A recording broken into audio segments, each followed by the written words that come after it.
possible. She was more alive to the disgrace which her want of new clothes must reflect on her daughter's nuptials than to any sense of shame at her eloping and living with Wickham a fortnight before they took place. Elizabeth was now most heartily sorry that she had, from the distress of the moment, been led to make Mr Darcy acquainted with their fears for her sister, for since her marriage would so shortly give the proper termination to the elopement, they might hope to conceal its unfavourable beginning from all those who were not immediately on the spot. She had no fear of its spreading farther through his means.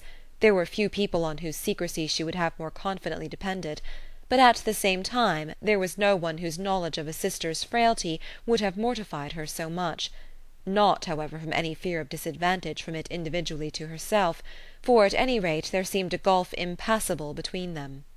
Had Lydia's marriage been concluded on the most honourable terms, it was not to be supposed that Mr Darcy would connect himself with a family where, to every other objection, would now be added an alliance and relationship of the nearest kind with a man whom he so justly scorned. From such a connection she could not wonder that he would shrink. The wish of procuring her regard, which she had assured herself of his feeling in Derbyshire, could not in rational expectation survive such a blow as this. She was humbled, she was grieved, she repented, though she hardly knew of what. She became jealous of his esteem, when she could no longer hope to be benefited by it. She wanted to hear of him, when there seemed the least chance of gaining intelligence. She was convinced that she could have been happy with him, when it was no longer likely they should meet. What a triumph for him, as she often thought, could he know that the proposals which she had proudly spurned only 4 months ago would now have been most gladly and gratefully received. He was as generous, she doubted not, as the most generous of his sex, but while he was mortal there must be a triumph. She began now to comprehend that he was exactly the man who, in disposition and talents, would most suit her. His understanding and temper, though unlike her own, would have answered all her wishes. It was an union that must have been to the advantage of both. By her ease and liveliness, his mind might have been softened, his manners improved, and from his judgment, information, and knowledge of the world, she must have received benefit of greater importance. But no such happy marriage could now teach the admiring multitude what connubial felicity really was. An union of a different tendency, and precluding the possibility of the other, was soon to be formed in their family.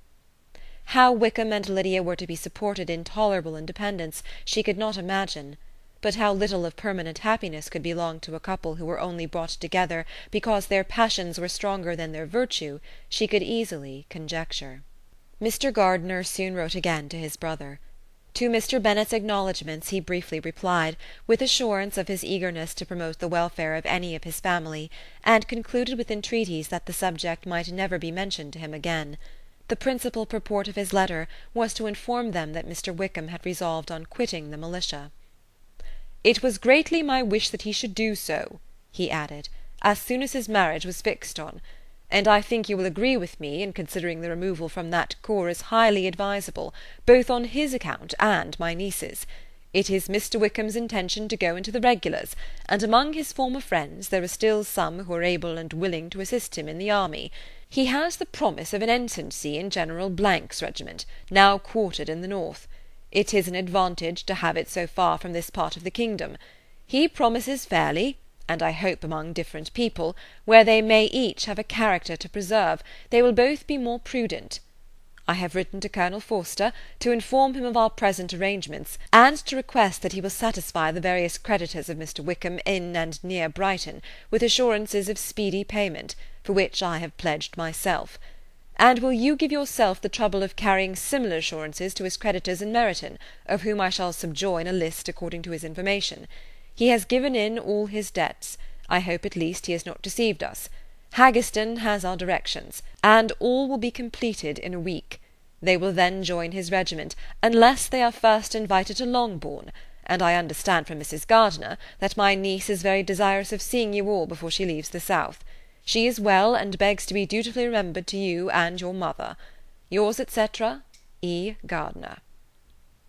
Mr Bennet and his daughters saw all the advantages of Wickham's removal from the Blankshire as clearly as Mr Gardiner could do. But Mrs Bennet was not so well pleased with it.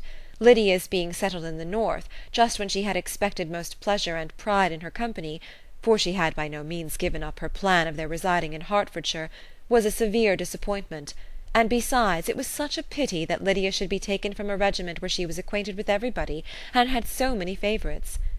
"She is so fond of Mrs Forster," said she, "it'll be quite shocking to send her away. And there are several of the young men, too, that she likes very much.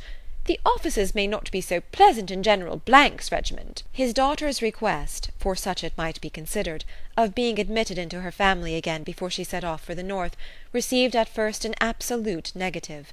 But Jane and Elizabeth, who agreed in wishing, for the sake of their sister's feelings and consequence, that she should be noticed on her marriage by her parents, urged him so earnestly, yet so rationally and so mildly, to receive her and her husband at Longbourn as soon as they were married, that he was prevailed on to think as they thought and act as they wished.